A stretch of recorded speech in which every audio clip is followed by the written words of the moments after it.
¿Grabamos? Estamos grabando todo, claro. Listo. Para los registros, si me dice su nombre completo y su cargo, por favor. Víctor Manuel Cairo Palomo, embajador de Cuba en Panamá. Embajador, es un gusto saludarle.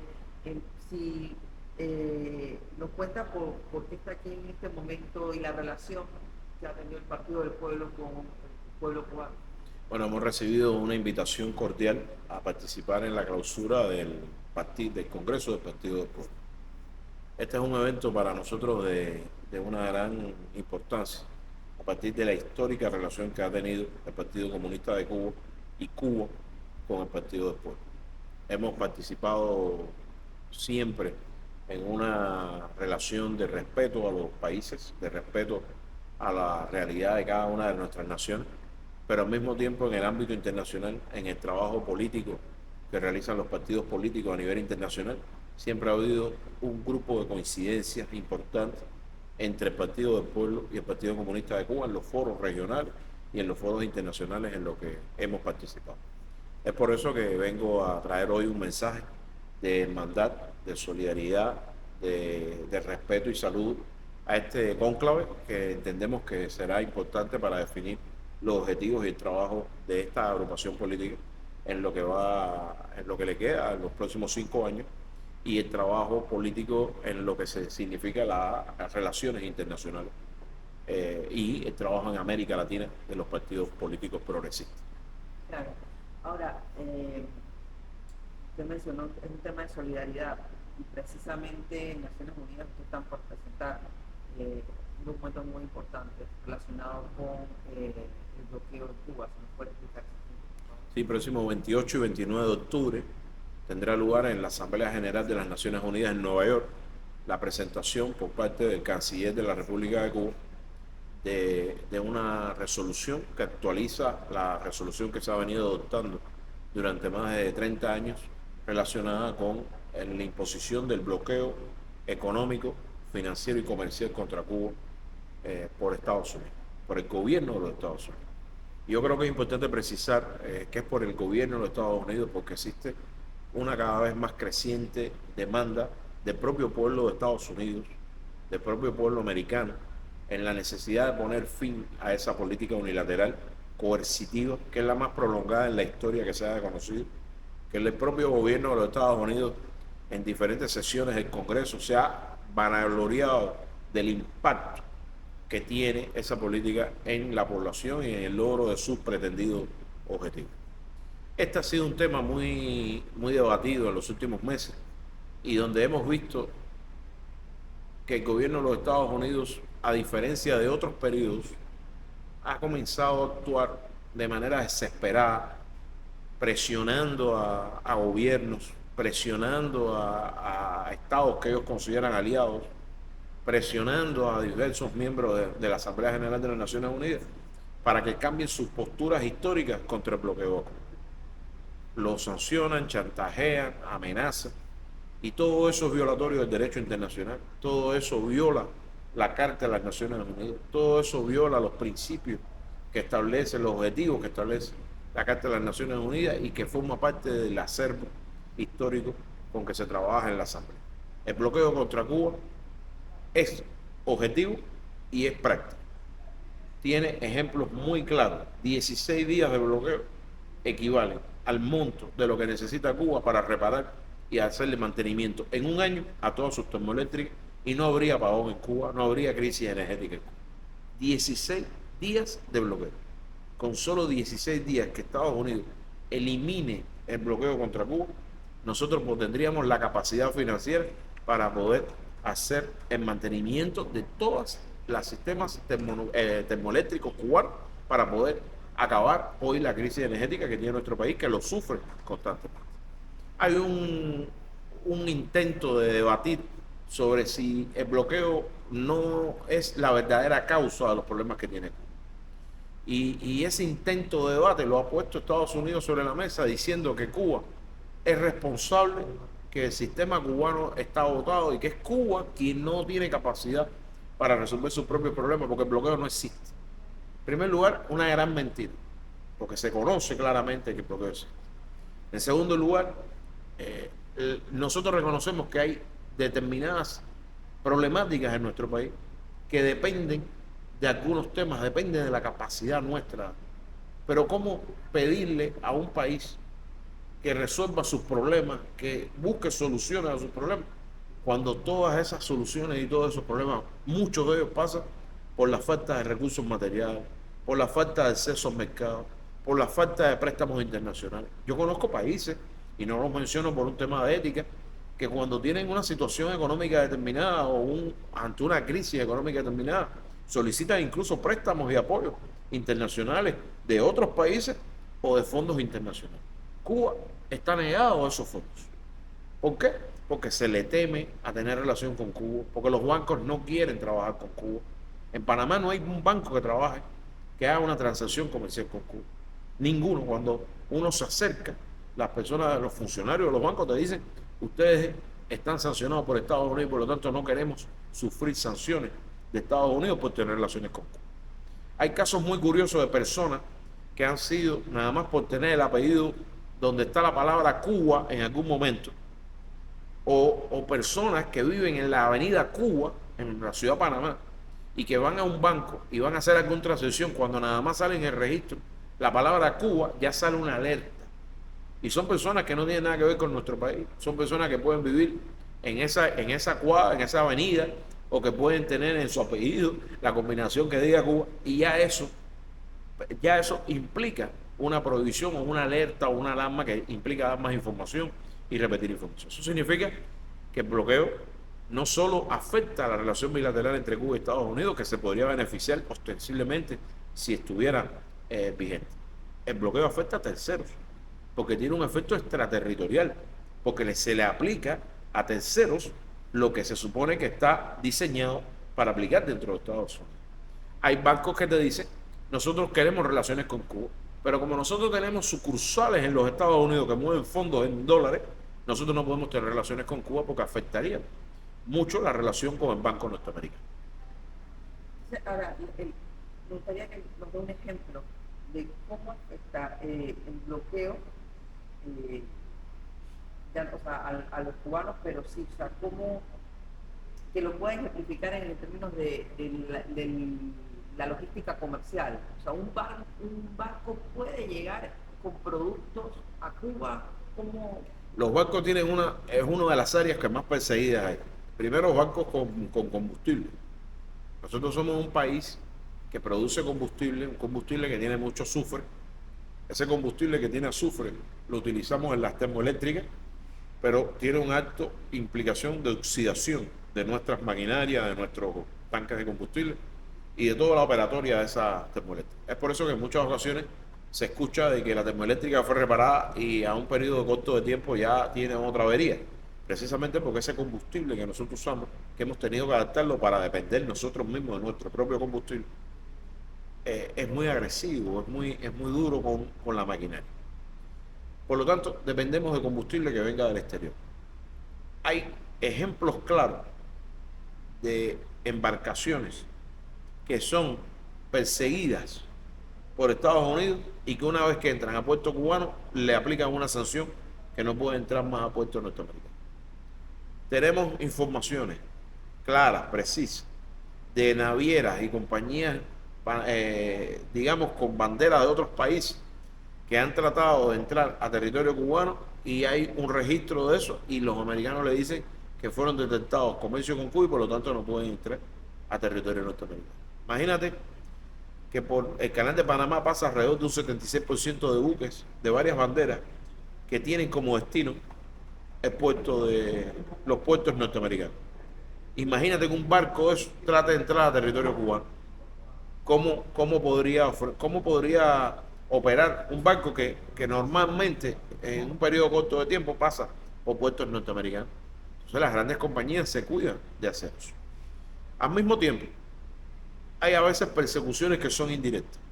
Barcos que llegan a Cuba con combustible o con alimentos y están en puertos cubanos porque no trabajan los puertos norteamericanos y no tenemos cómo pagarle, teniendo el recurso, haciendo la transacción financiera para que el barco pueda iniciar la descarga de los productos que trae, y el barco tiene que estar días en puertos cubanos porque no tenemos cómo pagar, porque la transacción bancaria no se la permite los bancos norteamericanos o los bancos que tienen relaciones con Estados Unidos.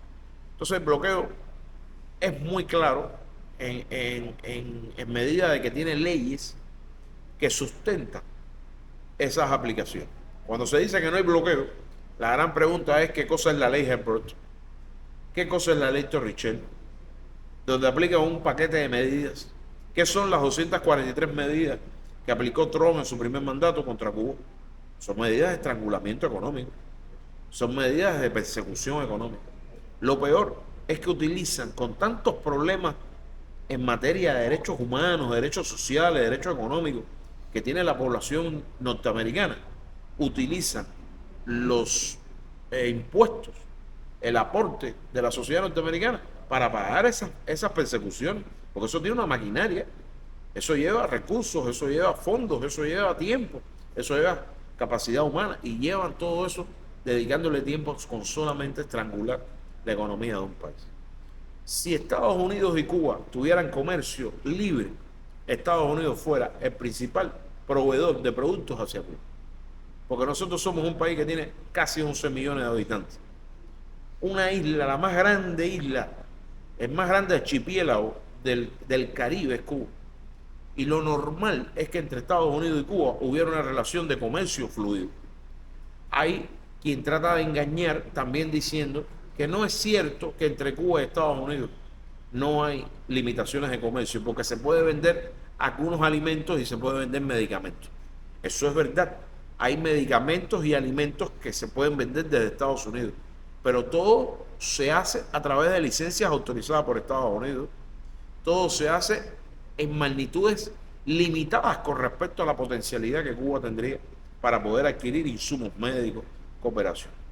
Lo peor que ha ocurrido es que con esa obsesión enfermiza y trasnochada del Departamento de Estado y de muchos de sus embajadores, hay una negativa a cooperar con Cuba en cosas que deben ser habituales, como lo deben hacer países que son vecinos. Temas ambientales. Hoy Cuba está a punto de sufrir el impacto severo de un huracán, un huracán severo que puede afectar el oriente de nuestro país y que puede tener alguna afectación también en la Florida. ¿Por qué no estimular cooperación como hubo alguna vez en el gobierno de Barack Obama en relación con el carácter científico y con la cooperación científica y técnica en materia ambiental? ¿Por qué no estimular la cooperación en temas migratorios? ¿Por qué no fomentar la cooperación en temas de narcotráfico? Si Cuba está en la ruta y Estados Unidos es el principal destinatario de ese narcotráfico, ¿por qué no fomentar la cooperación en temas científicos, médicos, biomédicos, biotecnológicos, donde Cuba tiene un gran desarrollo, donde Cuba tiene importantes avances de descubrimiento en materia de cáncer, de vacunas para el cáncer y demás? ¿Por qué negarle a la sociedad norteamericana y al pueblo norteamericano que viaje a Cuba? El mayor bloqueo se lo hacen a los propios ciudadanos norteamericanos. Yo he trabajado en Bahamas, yo he trabajado aquí en Panamá y he visto cómo ciudadanos norteamericanos se acercan a la embajada o se acercan a nosotros, los funcionarios diplomáticos, y nos dicen: si Cuba no aplicara sanciones a los americanos por ir a Cuba, nosotros iríamos a Cuba y conoceríamos Cuba y podríamos recibir y consumir productos cubanos de alta demanda, como el tabaco cubano, como el habano. Entonces, muchos cubanos se fuman el habano en Estados Unidos escondidos, porque no pueden fumarse un habano cubano teniendo un mercado disponible. Estas son cosas que también yo creo que es importante tenerlo claro, porque no es solo la afectación al pueblo de Cuba, que ya es un genocidio y que es criminal, es también la propia limitación que impone esta política hacia los propios ciudadanos norteamericanos. La inmensa mayoría de los cubanos que residen en la Florida quieren un vínculo normal con sus familias en Cuba. Claro, tienen familia. Son emigrantes económicos, aspiran a tener una relación con Cuba fluida, con una relación con su familia fluida, a que la familia esté bien, y se limita esa posibilidad. También se ha instalado la narrativa de que Cuba no le interesa esa relación con aquellos cubanos que se fueron. ¿Eso es cierto? Eso es totalmente falso. Pero es falso no de ahora, es falso desde 1978, en que se produjo el primer diálogo entre Cuba y sus nacionales fuera del exterior. Hoy existen asociaciones de cubanos en sin número de países. Acaba de tener lugar un evento en Europa de cubanos residentes en Europa donde se manifiestan una vez más a favor de las buenas relaciones con Cuba. En Panamá, específicamente en Panamá, a mí me gustaría destacar que incluso la relación de los cubanos en Panamá con Cuba es fluida, porque muchos cubanos se dedican al comercio en Panamá, se dedican a que cubanos vengan a comprar a Panamá y que puedan llevar productos, lo cual es beneficioso para el pueblo panameño, lo cual es beneficioso para la empresa panameña, para la economía panameña. Sin embargo, esos propios cubanos, cuando quieren hacer una transferencia bancaria, cuando quieren hacer una operación de comercio, cuando quieren hacer algún tipo de actividad comercial, les cuesta trabajo, porque no encuentran los... Y muchas veces los llaman a los de los bancos y los llaman las autoridades y le preguntan, ¿y usted por qué tiene relación con Cuba? Porque soy cubano, porque es normal que tenga relaciones con mi país.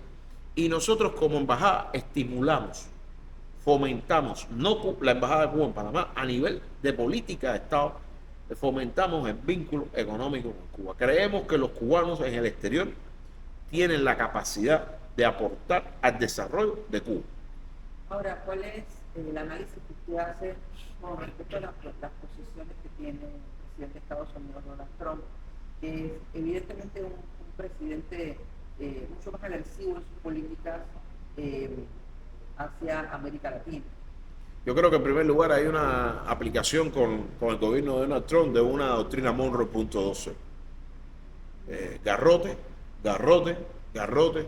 No hay el uso de las más mínimas normas ni elementales de la diplomacia moderna. Todo es, yo quiero que hagan esto y si no lo hacen, sanciono. Yo quiero que hagan esto otro y si no lo hacen, sanciono. Ahora, con respecto a Cuba, es importante destacar que donde más vemos agresividad es del Departamento de Estado. Hemos notado una agresividad extrema del secretario de Estado, del Departamento de Estado, a partir de que tiene vínculos de sus padres, eran cubanos, que en muchas ocasiones, en un periodo de tiempo determinado, decía que sus padres salieron huyendo del socialismo en Cuba. Pero miente, porque sus padres llegaron a Estados Unidos en 1956-57. En 1956-57 la Revolución Cubana no había triunfado. En todo caso salieron huyendo de la dictadura de Batista en Cuba. Dictadura que tenía el apoyo y que tuvo el apoyo siempre desde Estados Unidos y que parte de esa Florida que hoy ellos defienden se hizo y se montó con el propio erario público que muchos de esos grandes oligarcas que vivían en Cuba se robaron y se fueron hacia Estados Unidos. Entonces, no se puede engañar a la comunidad internacional, ¿no? Hay historia, hay información, nosotros somos un pueblo instruido que busca la historia, que vive de la memoria histórica. No nos pueden decir que salieron en 1956 viviendo el comunismo. ¿Qué comunismo? ¿Qué comunismo? Y en este detalle quiero ser preciso. Cuba es hoy consecuencia de la hostilidad de los Estados Unidos, de la agresividad de Estados Unidos, de la manera en que desde inicio el triunfo de la revolución, cuando Fidel viaja a Nueva York, viaja a Estados Unidos a decirle queremos una relación normal con este país, independientemente de que seremos soberanos libres y no una colonia. Y la reacción de Estados Unidos es, no queremos una relación normal con Cuba. No queremos una relación normal con Cuba. Y no se trata de revolución, ni se trata de pluripartidismo, eso lo tenemos que dejar claro. Se trata desde 1902, Estados Unidos pretende a Cuba, desde la historia de formación de Estados Unidos como gran nación que fue después, se convirtió siempre en interés de América Latina, traspatio de América Latina, y Cuba era concebida como un estado más de los Estados Unidos. Siempre nos han querido. En 1902 no, hay escritos, hay memorandos, hay documentos de los propios congresistas que llegaron a decir, a Cuba hay que hundirla. Y la queremos hundida, pero sin sus pobladores. Una posición de racista, puramente racista. Por eso Martí decía, viví en el monstruo y conozco las entrañas. Por eso es así llamado en América Latina a la unidad de los pueblos latinoamericanos para poder enfrentar esa agresividad de ese Estados Unidos que hoy Trump, volviendo a tu pregunta, es el que representa. O sea, hoy ese presidente de Estados Unidos representa lo más conservador lo más agresivo, lo más xenófobo, lo más racista que ha practicado la política exterior de Estados Unidos. Y tiene un secretario de Estado que, a pesar de tener un origen latino, busca y oprime a esos latinos, con posicionamiento siempre de fuerza, de ningunear a los demás presidentes.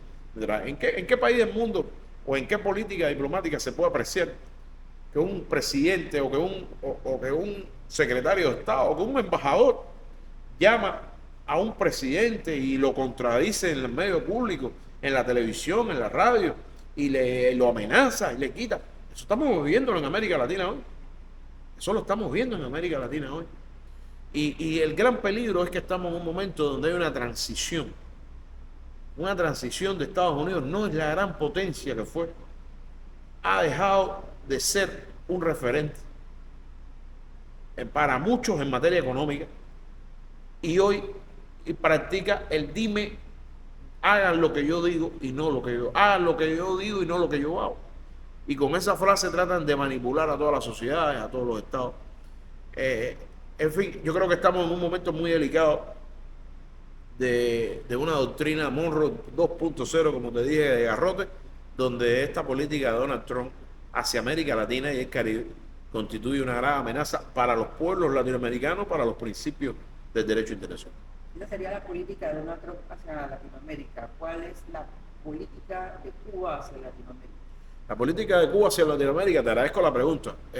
Nosotros siempre hemos favorecido, y desde hace muchos años, de manera coherente y de manera muy práctica, hemos practicado una cooperación, digamos, vale la redundancia, de solidaridad, internacionalismo, hermandad con los pueblos de América Latina y el Caribe y con los pueblos del mundo en sentido general.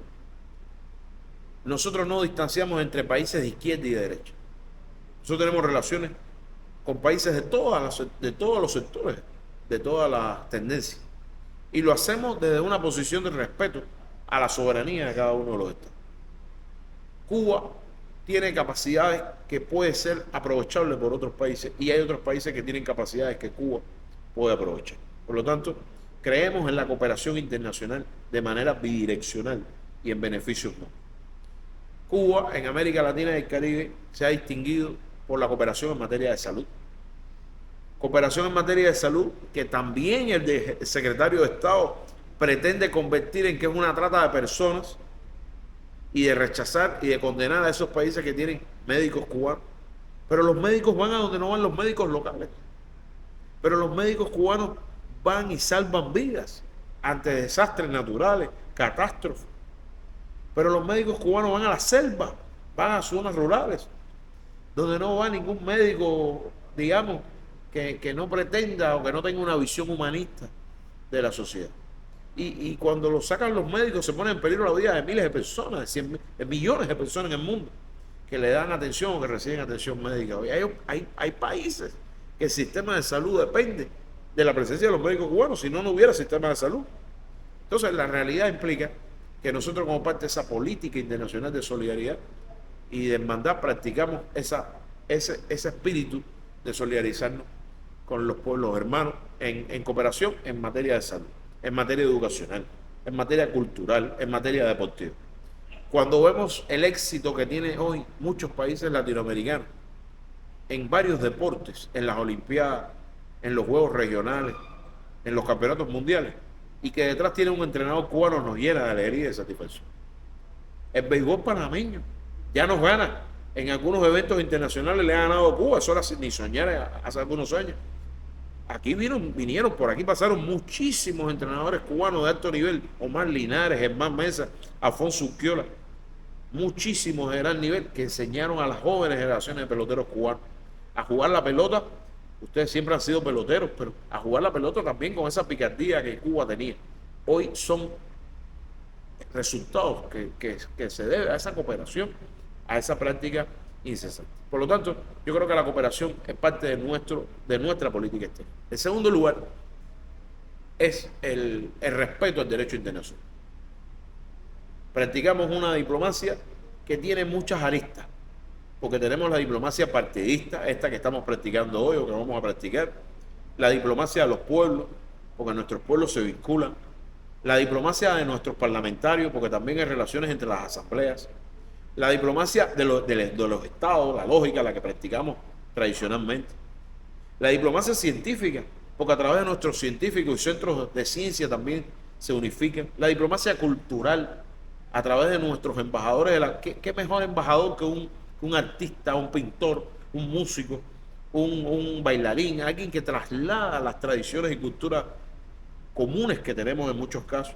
Yo quedo maravillado con ustedes por el desarrollo que tienen ustedes también en la danza, en los folclores, en la música panameña, y tiene mucho que ver con la formación de la música cubana también, y tiene mucho que ver con la influencia de los dos entre esas músicas. Entonces, esa diplomacia la practicamos con total respeto al derecho internacional y con total respeto a las normas de los países en los que están. Jamás verán a Cuba, jamás verán a Cuba venir a un lugar y decirle: ustedes esto, y queremos que hagan esto. Ese no es nuestra dignidad. Nosotros denunciaremos en caso de aquellos países que ahora con la resolución del bloqueo cedan ante Estados Unidos, porque quedará evidenciado que los países que cedan y cambien una posición histórica no será porque existan condiciones para cambiarla, será porque Estados Unidos le ha impuesto que cambie, y eso sería quebrantar la soberanía de los países, porque un Estado que no es capaz de mantener su posición histórica porque Estados Unidos los presiona y ceden la soberanía, es un Estado que está quebrantado por ese gobierno de los Estados Unidos. Podemos reconocer las causas o no, pero lo cierto en la práctica es que hay un quebranto del Estado de Derecho y de la soberanía de ese país. Esperemos que muchos y pocos pueblos de América Latina, muchos voten con Cuba, mantengan su posición histórica. Estamos seguros que será una apabullante derrota de Estados Unidos. Y eso también forma parte de nuestra política exterior. Y eso también forma parte de nuestra cooperación. Porque nuestra prioridad en Cuba es la lucha contra el bloqueo. Porque nuestro principal problema hoy es económico. Y el bloqueo es nuestro principal obstáculo económico. Y si nosotros contribuimos todos a eliminar el bloqueo, Cuba sería una Cuba mejor, una Cuba más próspera, una Cuba con más desarrollo, una Cuba con todos y para el bien de todos, que es lo que queremos los cubanos a partir del principio mantiano y de ese principio humanista, ese principio de identidad que nos caracteriza. Que entreguemos Cuba para quitarnos el bloqueo, no podemos. Que entreguemos la revolución cubana para que nos quiten el bloqueo, no podemos. Y no podemos porque tenemos un compromiso con la historia. Nosotros no podemos entregar la historia de nuestro país. No podemos entregar la historia de nuestro país. Que hagamos elecciones democráticas bajo el supuesto entendido de las elecciones en Estados Unidos. Pero nosotros vivimos 59 años con elecciones multipartidistas. ¿Y qué problemas resolvían las elecciones multipartidistas en Cuba? Ninguno. Gobernaba Estados Unidos, imponía a los partidos, daba golpe de Estado. Entonces, la famosa ley Helms-Burton no dice hagan elecciones y ya, dice hagan elecciones y que gane el que quiera Estados Unidos. Entonces, por favor, ¿de qué elecciones estamos hablando? Nosotros tenemos un proceso electoral, un sistema electoral. Si esos contrarrevolucionarios que ellos llaman, que son agentes de cambio y que quieren, ¿por qué no van al sistema electoral cubano? ¿Por qué no participan en las elecciones como participan otros? En Panamá, los partidos políticos, en dependencia de la tendencia que resultan, participan en el sistema político panameño. El que tiene fondos, y el que no tiene, no tiene. El que recibe fondos de terceros, recibe fondos de terceros. Y los partidos más progresistas no tienen fondos. Pero participan en el sistema político panameño, no rompen el esquema del sistema político panameño. Participan dentro del juego político que establece la Constitución panameña. Y en Cuba no funciona igual. ¿Por qué no participan en el proceso electoral? ¿Por qué no van a los barrios y la gente levanta la mano como se hace en Cuba, que los candidatos a representantes, que como usted llama en Panamá, se eligen con mano alzada, no por más fondos ni por más dinero, a mano alzada? Yo creo que ella, porque es buena, porque es periodista, porque es una destacada compañera, porque es solidaria, y en el fondo nosotros queremos nuestra propia democracia. Esa democracia no le funciona a Estados Unidos. ¿Por qué? Porque somos una alternativa al sistema impuesto por los Estados Unidos y promovido por Estados Unidos en el mundo.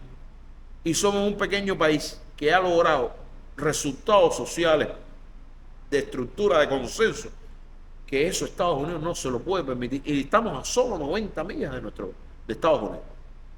Entonces, no, estimulan el odio entre los cubanos, estimulan desde la Florida que haya una campaña constantemente contra Cuba. La prensa constantemente divulga, promueve lo malo que pasa en Cuba. En el mundo hay 7, 8 países que tienen crisis energética. En América Latina hay 3 de ellos. Y no lo digo los nombres también por ética. Sin embargo, los medios de prensa solo divulgan cuando hay un apagón en Cuba y no divulgan cuando hay un apagón en otros de esos países, que es mucho más capital, uno de los países más grandes de América Latina y capitalista plus de derecha. Y tiene una crisis económica y tiene una crisis energética. Sin embargo, de ese país no se habla. Cuba hay un apagón. Los cubanos están cansados de su sistema. En Cuba la gente migra porque la gente está cansada de su sistema. En Cuba la gente migra porque no encuentra en Cuba la posibilidad de desarrollo económico que encuentra en el exterior. ¿Por qué? Por el bloqueo. Muchos de esos cubanos que migran, cuando tienen recursos, que lo hacen fuera, se van a vivir a Cuba después con recursos, porque tienen un sistema de salud gratuito, porque tienen un sistema educacional gratuito.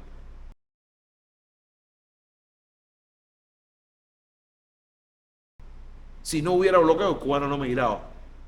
Está demostrado.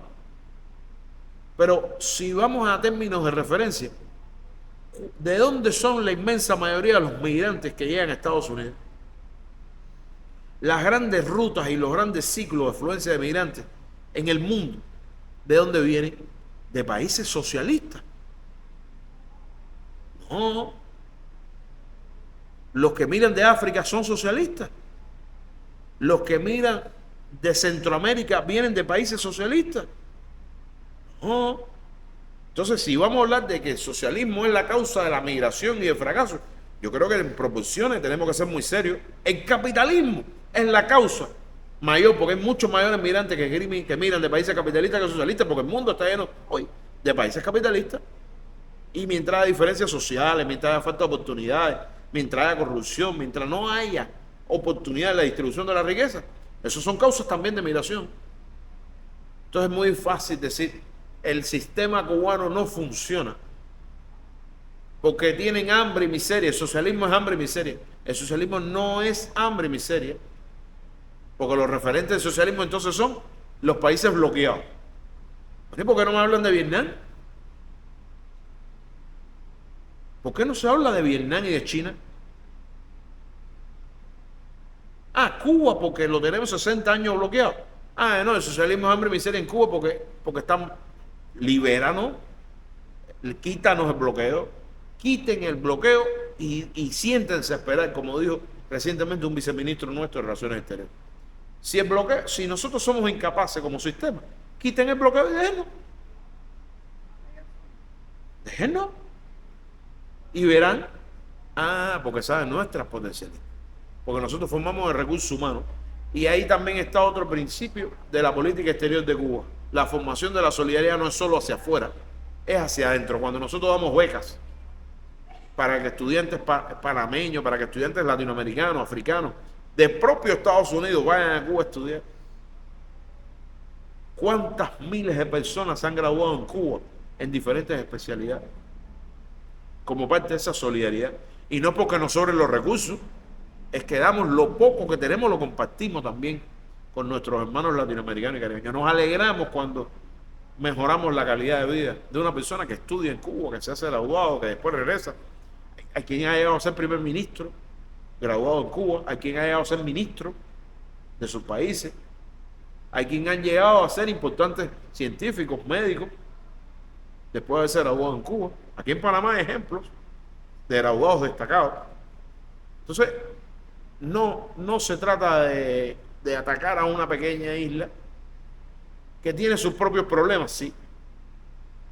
El otro día alguien me decía en una entrevista, embajador, pero ustedes tienen problemas de corriente, agua, de servicios básicos. Y yo le decía, pero esos problemas los tiene también América Latina. Yo he ido a lugares donde hay agua, con problemas de agua. En la ciudad de Panamá, en el centro. y corriente y agua y no hay bloqueo. Entonces, yo conozco mucho de lugares donde hay también los mismos problemas que nosotros, y son problemas de la región, de desarrollo que tenemos que trabajar de conjunto. No favorecemos imposiciones de modelos económicos, no creemos en la imposición de modelos económicos. Cada país lleva su historia, cada país lleva sus procesos, cada país lleva su momento. No queremos que Panamá se parezca a Cuba, ni queremos que Cuba se parezca a Panamá. Queremos que Cuba y Panamá compartan lo mejor que tienen para ambos beneficios, sin la injerencia y la interferencia de terceros. Nuestros vínculos son históricos. Nuestra hermandad está en nuestra forma de ser, en nuestras tradiciones, en nuestra mancomunidad de interés, en nuestra cultura. Y eso hace que entre Panamá y Cuba haya una gran conexión.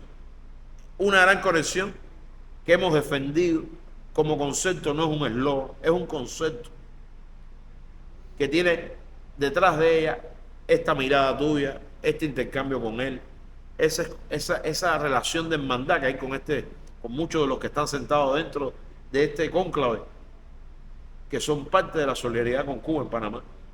Una solidaridad que tiene banderas distintas y que hay diferentes personas de diferentes clases sociales y partidos políticos. ¿Por qué? Porque hay una relación histórica de hermandad, de vínculo, de lucha. Muchas gracias, señor. Gracias a usted. Agradezco.